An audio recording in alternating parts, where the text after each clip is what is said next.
हाँ बेटा, मेटल को एक्सट्रैक्ट करना है तो सबसे पहले हमें ये पता होना चाहिए कि जो भी हमारा मेटल है वो उसकी रिएक्टिविटी कैसी है। अगर उसकी रिएक्टिविटी बहुत ज़्यादा है तो नेचर में वो फ्री स्टेट में मिल जाता है, नहीं तो उसके मॉल्टन स्टेट में उसको लाके इलेक्ट्रोलिसिस कर देते हैं।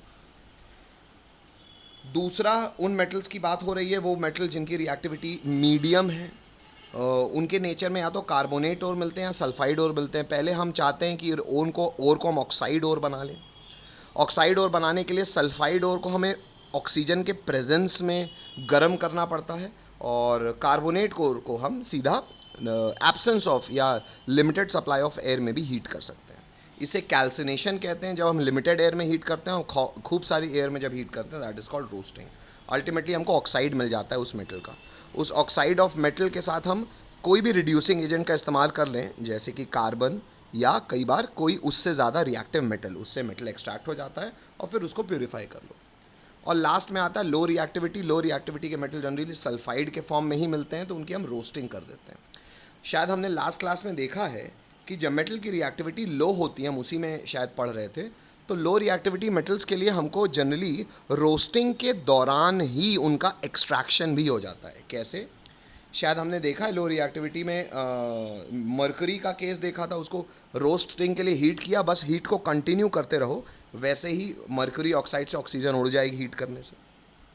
वही कॉपर के केस में हमने देखा था कि कुछ कॉपर सल्फाइड जब कॉपर ऑक्साइड बनता है, क्योंकि रिएक्शन जनरली इक्विलिब्रियम में रहती है, ये बात याद है सबको। तो कभी भी कोई रिएक्शन में ऐसा नहीं होता कि कोई रिएक्टेंट पूरा पूरा प्रोडक्ट बन जाता है, कुछ प्रतिशत प्रोडक्ट बनता है, कुछ प्रतिशत रिएक्टेंट बचा रहता है। तो बना हुआ प्रोडक्ट यानी कि कॉपर ऑक्साइड बचे हुए रिएक्टेंट यानी कि कॉपर सल्फाइड से सेल्फ रिड्यूस कर जाता है और बन जाता है कॉपर, और सल्फर ऑक्सीडाइज हो जाता है इन फॉर्म ऑफ SO2। तो ऐसे कॉपर एक्सट्रैक्ट कर सकते हो। नेक्स्ट, प्यूरिफिकेशन या रिफाइनिंग में आए थे हम। रिफाइनिंग में शायद अपन ने रिफाइनिंग से पढ़ना है ना बच्चों, बोलना पड़ेगा। नो सर, रिफाइनिंग हम लोग लिख चुके हैं सर। ये उमर नंबर 3 से करना है ना रिफाइनिंग। यस। चलो, तो बेटा कैपिटल F यानी कि अबाउट रिफाइनिंग ऑफ मेटल से थोड़ा सा रीड करेंगे, फिर आगे बढ़ेंगे, है ना। ये रीडिंग भी मैं ही करूँगा आपके लिए, क्योंकि अभी आप ये पढ़ रहे हो। सुनो बेटा, इसमें सबसे पहले पॉइंट में लिखा है मेटल जो भी प्रोड्यूस किए जाते हैं रिडक्शन प्रोसेस से, वो कई बार प्योर नहीं होते, उनमें कुछ इम्प्योरिटी रह जाती है। तो उन्हें अगर हम प्योर स्टेट में बना के बेचना चाहते हैं तो इसे प्योरिफिकेशन किया जाता है। प्योरिफिकेशन का जो सबसे पहला तरीका हम पढ़ने वाले हैं वो है इलेक्ट्रोलिटिक रिफाइनिंग। इलेक्ट्रोलिटिक रिफाइनिंग किन मेटल्स की होती है उनका नाम आपको धीरे धीरे करके याद ही करना पड़ेगा बेटा। जनरली ये लो रिएक्टिव मेटल्स होते हैं, जैसे कि कॉपर, जिंक, टिन, निकल, सिल्वर, गोल्ड एक्सेट्रा, और इनकी रिफाइनिंग होती है इलेक्ट्रोलिटिकली। अब इलेक्ट्रोलिटिक रिफाइनिंग होती कैसे है, हमने इंग्लिश लिखी है, पहले इंग्लिश को समझने के पहले मैं यहाँ नीचे आपको दिखा रहा हूँ। देखो बेटा, जो भी मेटल आपको फैक्ट्री से मिला है इम्प्योर, आप उस इम्प्योर मेटल को बना देते हो एनोड। जैसे मैं कॉपर का एग्जांपल आपके सामने इस फोटो में दिखा रहा हूँ। यहाँ पे मैं इम्प्योर कॉपर, देखो दिख भी रहा है, ये मोटा सा इम्प्योर कॉपर मैंने बना लिया एनोड। एनोड बना लिया, इसका अर्थ क्या है सर? बेटा ये जो मेटल की स्ट्रिप होगी ना, जो इम्प्योर मेटल की स्ट्रिप है, उसको मैं बैटरी के पॉजिटिव टर्मिनल से जोड़ दूंगा, उसमें प्लस चार्ज आ जाएगा। प्लस चार्ज आएगा तो इलेक्ट्रोलाइट का यहाँ पे कौन जाएगा? माइनस। माइनस जाके क्या करता है बच्चों? इलेक्ट्रॉन देता है। इलेक्ट्रॉन देना इज ऑक्सीडेशन, और वो इलेक्ट्रोड जहाँ ऑक्सीडेशन होता है उसे एनोड कहते हैं।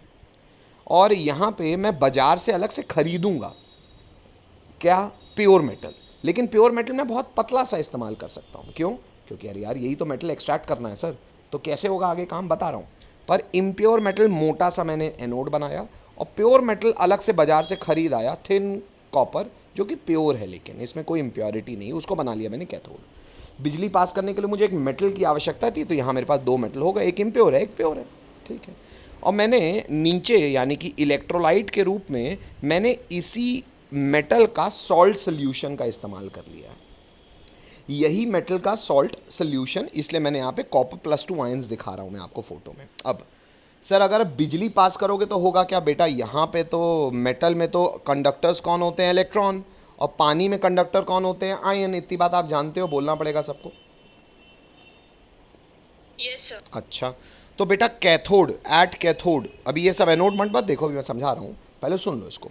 एट कैथोड, कैथोड में क्या होता है बच्चों, याद करके मुझे बताओ सर। रिडक्शन होता है। अच्छा बेटा, रिडक्शन का क्या अर्थ होता है बच्चों? रिडक्शन का अर्थ होता है सर इलेक्ट्रॉन गेन करना। अच्छा बेटा, तो बेटा यहाँ पे इलेक्ट्रॉन आएगा, उस इलेक्ट्रॉन को गेन करने के लिए वहाँ पे कौन पहुँचेगा? सोल्यूशन में जो कॉपर+2 आयंस का हमने सॉल्ट यूज़ किया था, वो कॉपर+2 आयन। क्यों? क्योंकि सर प्लस माइनस की तरफ आकर्षित भी होगा। तो देखो रिएक्शन में भी दिख रहा है कॉपर+2 कैथोड में आता है और 2 इलेक्ट्रॉन गेन करके कॉपर सॉलिड बना लेता है। इतनी बात समझ में आती है? बोलना पड़ेगा सबको, लिखना नहीं है, सिर्फ बोलना पड़ेगा। Hello, yes sir. अच्छा, तो सर अगर कॉपर यहाँ पे सल्यूशन से आके यहाँ पे चिपकता जाएगा तो ये काम हो रहा है कैथोड में। अब एनोड में क्या होगा ये देख लो बेटा। एनोड में बच्चों क्या होता है हमको पता है सर, ऑक्सीडेशन होता है। ऑक्सीडेशन मतलब इलेक्ट्रॉन देना। इलेक्ट्रॉन पता है बेटा कौन देता है यहाँ पे? इलेक्ट्रॉन भी यहाँ पे जो इम्प्योर मेटल स्ट्रिप ली थी ना आपने मोटी सी, उसमें केवल कॉपर, बाकी इम्प्योरिटीज़ नहीं भाई। यहाँ पे मेटल की स्ट्रिप में बहुत सारे और मेटल्स होंगे जो कि इम्प्योरिटी है हमारे लिए, क्योंकि हमको वो तो नहीं बेचना, हमें तो कॉपर बेचना है। तो जब आप कॉपर का यहाँ पे स्ट्रिप का इस्तेमाल करते हो तो भले सॉलिड के रूप में सारे मेटल्स हैं, लेकिन केमिकली केवल कौन रिएक्ट करता है सब मेटल्स में? कॉपर। कॉपर क्या करता है सर? कॉपर सॉलिड कॉपर+2 आयन बना के सोल्यूशन में आ जाता है और इलेक्ट्रॉन दे देता है। ऑक्सीडेशन भी किसका हो रहा है बेटा यहाँ पे? कॉपर का। कॉपर का ऑक्सीडेशन कैसे हो रहा है सर? सॉलिड कॉपर या मेटल की स्ट्रिप से पिघल के एक्वस सोल्यूशन या एक्वस आयंस बन जा रहा है। अब खुद सोचो बेटा, यहाँ से सोचने की बात है। थोड़ा सा मैं ये फ़ोटो आपके लिए मैं बनाता हूँ पहले रफ में, है ना। अगर सर आपने ये बताया हमको कि मान लीजिए सर ये टब है, इस टब में एक मोटी सी स्ट्रिप ली है सर मैंने कॉपर की, और एक पतली सी स्ट्रिप भी ली है कॉपर की। बस ये पतली सी स्ट्रिप सर कॉपर की प्योर कॉपर है, और यहाँ पे मेरे पास इम्प्योर कॉपर है। तो सर इम्प्योर कॉपर में कॉपर होगा, मैं कहता हूँ और भी बहुत सारे मेटल्स होंगे, ऐसे तैसे सीख रहा है, वही तो इम्प्योरिटी है। जब मैं इसको बैटरी से जोड़ता हूँ बच्चों, तो मान लो ये बैटरी लगा देख ली मैंने, ये नेगेटिव टर्मिनल, ये पॉजिटिव टर्मिनल, और यहाँ पे मैंने सोल्यूशन रखा हुआ है। ये सोल्यूशन में भी कौन से आयंस हैं बेटा? कॉपर का सॉल्ट है। ऑक्सीडेशन किसका हो रहा है सर? ऑक्सीडेशन यहाँ से ना कॉपर सोल्यूशन में आता जा रहा है। अब खुद बताओ बच्चों, एनोड वाला कॉपर अगर पिघल पिघल के यहाँ आता जाएगा तो आपको नहीं लग रहा एनोड पतला होता जाएगा? आपको नहीं लग रहा सर अगर कॉपर यहाँ से पिघलता जाएगा तो धीरे धीरे हम ये ऑब्जर्व करेंगे सर कि ये इलेक्ट्रोड पतला होता जाएगा, क्योंकि कॉपर पिघल पिघल के निकलता जा रहा है। Hello hello, yes sir. और कॉपर सर अगर यहाँ से पिघल के सोल्यूशन में जा रहा है तो कैथोड में यही कॉपर यहाँ पे जाके चिपकता जा रहा है। हेलो, सॉलिड के रूप में। Yes sir. तो आप ऑब्जर्व कर पा रहे हो? ऑब्जर्व ये करो बेटा कि कॉपर यहाँ से सर जो प्योर कॉपर था वो केमिकली रिएक्ट करके ऑक्सीडाइज करके सोल्यूशन में जाएगा, और सोल्यूशन में जाते सार वो एनोड में जाके सॉलिड के रूप में केमिकली कॉपर+2 कॉपर सॉलिड बन के चिपकता जाएगा। तो जो आपका प्योर कॉपर पतला सा था वो अब मोटी सी स्ट्रिप बन जाएगी और एनोड पूरा का पूरा डिज़ोल्व हो जाएगा। अच्छा, तो सर जो इम्प्योरिटी होगी एनोड में वो कहाँ जाएगी बेटा? वो केमिकली तो रिएक्ट कर नहीं पाई, तो वो इम्प्योरिटी ना सॉलिड थी, सॉलिड ही रहेगी, तो सॉलिड नीचे डिपॉजिट होता जाएगा। क्यों? क्योंकि सर सॉलिड चीज़ तो भारी होती है। पहले तो ये पूरा पूरा मेटल था तो यहाँ से अटका हुआ था, अब तो कॉपर तो पिघल गया सर, मतलब रिएक्ट कर गया केमिकली, और तो जो इम्प्योरिटी है वो नीचे यहाँ सेटल हो जाएगी। एनोड के नीचे जो इम्प्योरिटी सेटल होती है बच्चों उसे कहते हैं एनोड मड। क्या कहते हैं? Anode mud. तो ऐसे आप ऑब्जर्व करो तो इम्प्योर कॉपर से कॉपर मैंने केमिकली यहाँ पहुँचा दिया, प्योर कॉपर को पतले से मोटा कर दिया, और जो भी इम्प्योर मेटल्स थे वो सॉलिड के रूप में यहाँ नीचे आके सेटल होते जाएंगे, डिपॉजिट होते जाएंगे। एक समय आएगा ये पूरी की पूरी एनोड की स्ट्रिप पतली होके ख़त्म हो जाएगी और ये मोटी हो जाएगी। ख़त्म हो गई तो दूसरी स्ट्रिप लगा दो इम्प्योर कॉपर की, वो भी धीरे धीरे प्योर हो जाएगा यहाँ पे जाके। Hello hello, yes sir. बात समझ में आती है? सबको बोलना पड़ेगा। अब एक बार इंग्लिश सुना देता हूँ बेटा, शायद अब आपको इंग्लिश कंफर्टेबल लगेगी। मैंने रोमन नंबर 2 में लिखवाया हुआ आपको लास्ट क्लास में कि in this process the impure metal is made anode, impure metal को मैंने एनोड बना दिया, एंड अ थिन पतला strip of copper of pure metal is made the cathode. Thin strip of metal, फिलहाल copper है इसलिए कॉपर, और अगर कोई भी मेटल होता तो thin strip of that metal is made cathode. और इलेक्ट्रोलाइट कौन है? A solution of metal salt is used as. Metal मतलब कैटायन मेटल का होना चाहिए, और उसका कोई भी सॉल्ट आप इलेक्ट्रोलाइट की तरह इस्तेमाल कर सकते हो. ये इंग्लिश अब समझ में आती है बच्चों? बोलना पड़ेगा. Yes sir. ठीक है बेटा. तो अब ये फ़ोटो आप बना सकते हो बच्चों, रोमन नंबर 3 करके ये इस फोटो को बड़ी सुंदरता के साथ बना लीजिए, और ये पूरे रिएक्शंस लिख लीजिए. लिखिए तो हाँ बोलिए. ये रिएक्शंस मैं आपको समझा चुका हूँ, लिखते भी रहो सुनते भी रहो. आप फ़ोटो बना सकते हो, साफ साफ काम करना. ये एक वेजल है, इसमें सोल्यूशन बनाया मैंने. उस सोल्यूशन में कॉपर +2 आयन्स होने चाहिए. एनायन कुछ भी हो, फ़र्क नहीं पड़ता.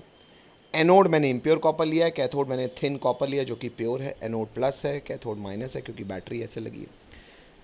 एनोड के नीचे सेटल हो रहा है एनोड मड, ये देखो लिखा भी हुआ है. कैथोड में कॉपर रिड्यूस कर रहा है, और एनोड में कॉपर ही ऑक्सीडाइज कर रहा है. शायद ये समझ में आती बात हमको. लिखिए तो हाँ बोलिए, दिक्कत हो तो पूछिए.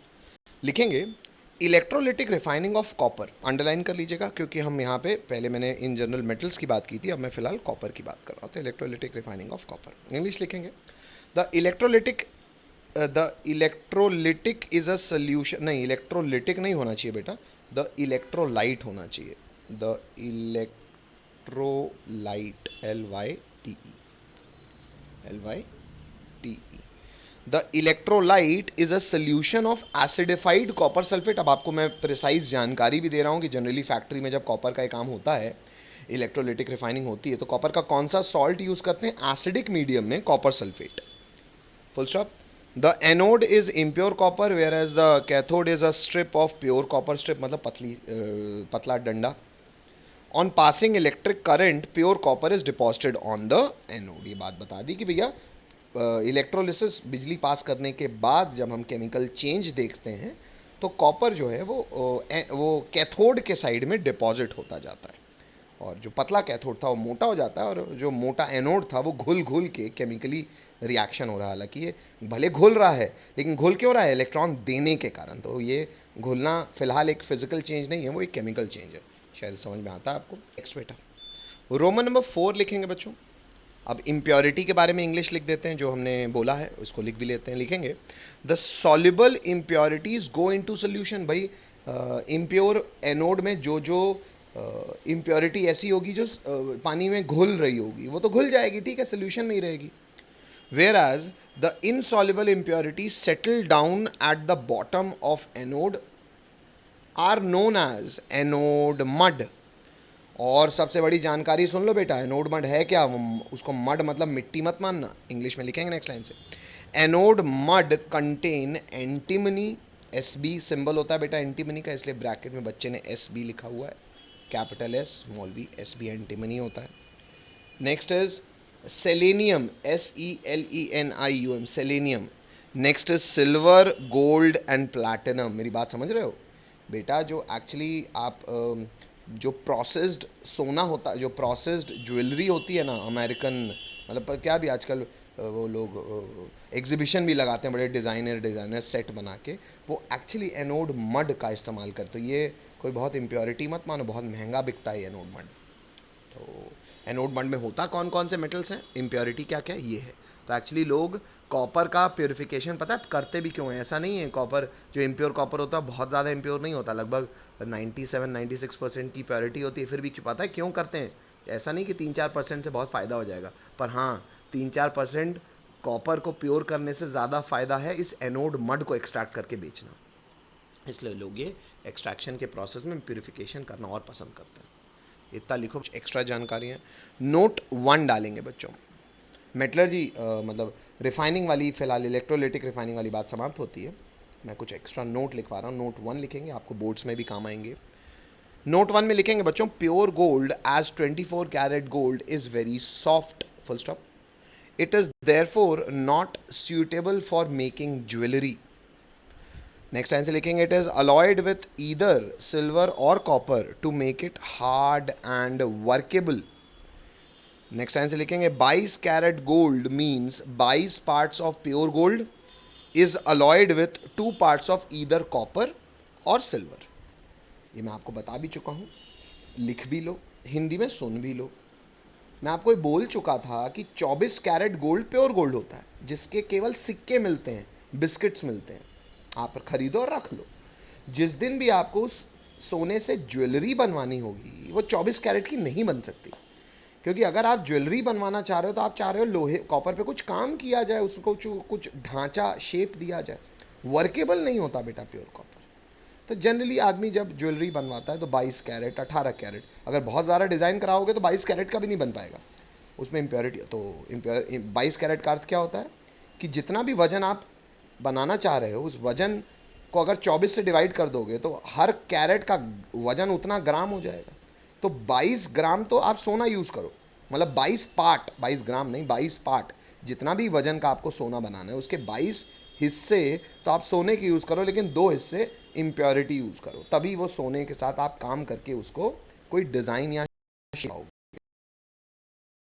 है जो ज्वेलरी के रूप में आपके पास होता है। It is not pure gold, it is an alloy. What is an alloy? दो या दो से अधिक मेटल का mixture is known as alloy.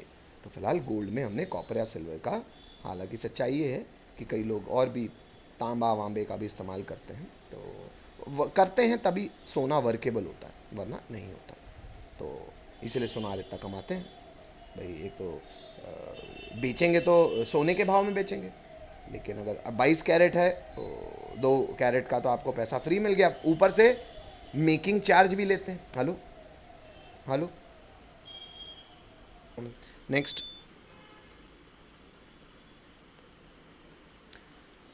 Next बेटा नोट 2 लिखेंगे।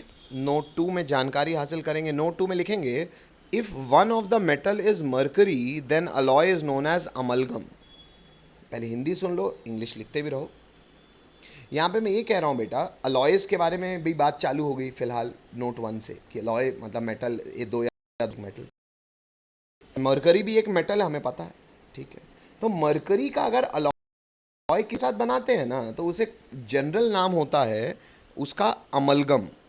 मरकरी के साथ बना हुआ अलॉय क्या कहलाता है बच्चों? सुनना चाहूँगा मैं, क्या अमलगम। अमलगम। कभी भी मरकरी के साथ कोई अलॉय बनता है उसे कहते हैं अमलगम। एग्जाम्पल है जैसे सोडियम और मरकरी का अलॉय है तो उसे कहेंगे sodium amalgam, alloy of sodium and mercury. तो जो भी दूसरा मेटल है उसका नाम साथ में अमलगम, मरकरी नहीं बोलते उसको, अमलगम बोल देते हैं। ये एक जनरल बात है बेटा जो आपको जानकारी होनी चाहिए, तो मैंने दे दी। लिखें तो हाँ बोलें। नोट 2 है ये हमारा, जानकारी हासिल करने का प्रयास करेंगे हम। नोट 3 में लिखेंगे, पहले इंग्लिश सुन लो।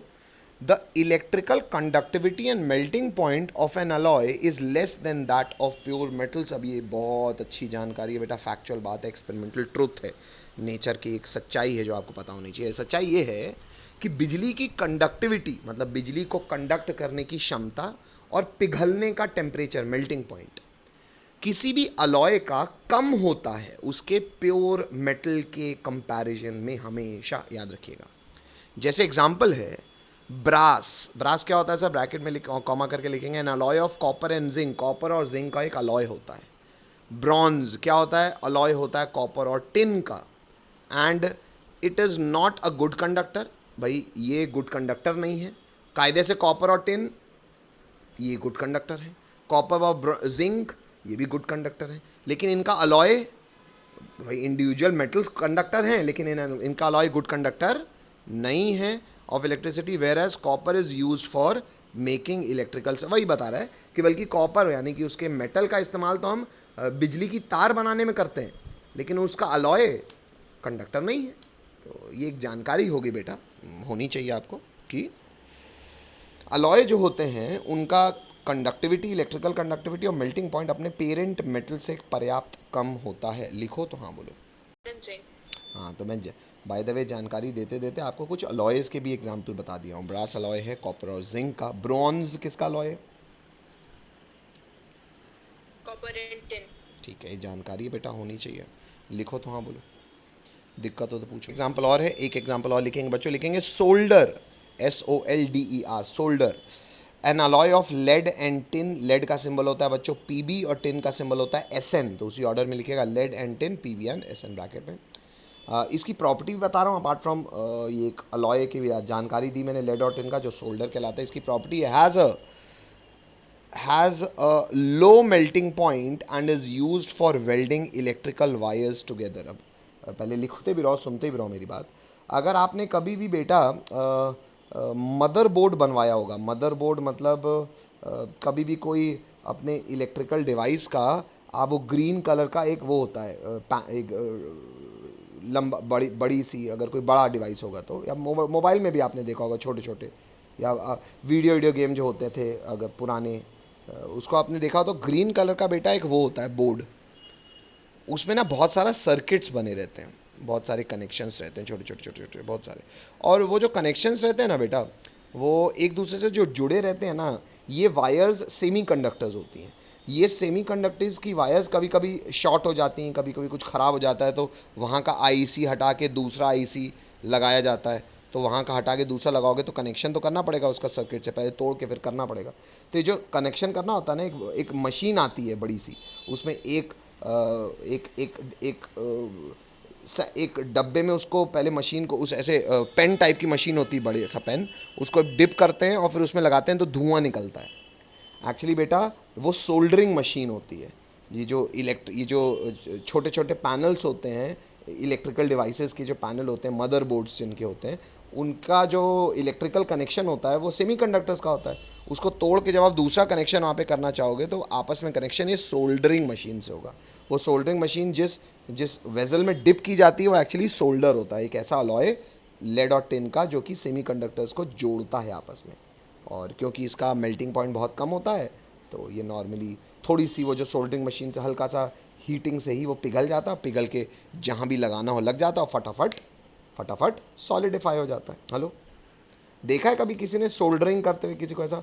कोई मोबाइल की दुकान में या ऐसे दुकानों में कहीं देखा होगा आपने? अगर किसी ने देखा हो तो। नहीं देखा किसी ने? बोलना पड़ेगा। चलो ठीक है, तो ऐसा जानकारी है, नहीं देखा तो ठीक है, क्या कर सकते हैं, कोई बात नहीं सुन लो। चलो आगे बढ़ते हैं। अच्छा, हमारे टाइम भी वीडियो गेम भी वो आते थे ना, वो मीडिया वाले, सेगा वेगा वाले, तो उनमें बहुत ऐसा मदरबोर्ड होते थे। बल्कि वो जो कैसेट भी आता था ना, वो ऊपर से ऐसे खट्ट करके लगाते थे, उसके कैसेट में भी बस एक ऐसे चिप ही होती थी, बस काले कलर का प्लास्टिक का डब्बा लगा रहता था। आप लोग खैर आधुनिक ज़माने के बच्चे हो, हम लोग तो सिर्फ कॉन्ट्रा खेलते थे, सुपर मारियो खेलते थे, और वो भी केवल मतलब गर्मी की छुट्टियों में मिलता था। वो भी तब मिलता था, वो भी ऐसा नहीं कि घर में था, वो किराए से लेके आते थे, केवल गर्मी की छुट्टियों में 2 महीने के लिए किराए से लेके आते थे। वो भी एक ही छुट्टी थी जिसमें 2 महीने के लिए मिला था, वरना तो 2-2 रुपये आधा घंटा खेलने को मिलता था। दुकानें रहती थी, 2 रुपये आधा घंटा खिलाते थे, कलर टीवी में 3 रुपये लेते थे। कभी ये सुने हो कि ऐसा सुने भी नहीं हो तुम लोग? सुने भी नहीं होगे ना तुम लोग? अरे न सुने होगे तुम लोग आधुनिक ज़माने के बच्चे हो। हमारा बचपन में ऐसा सुने हो ये। हाँ, तो अब तो मतलब मोबाइल वाला दौर आ गया ना, तो आपके का तो घर में होगा ना, हम लोग मतलब घर में भी नहीं होता था, जाना पड़ता दुकानों में। खैर कोई नहीं, आगे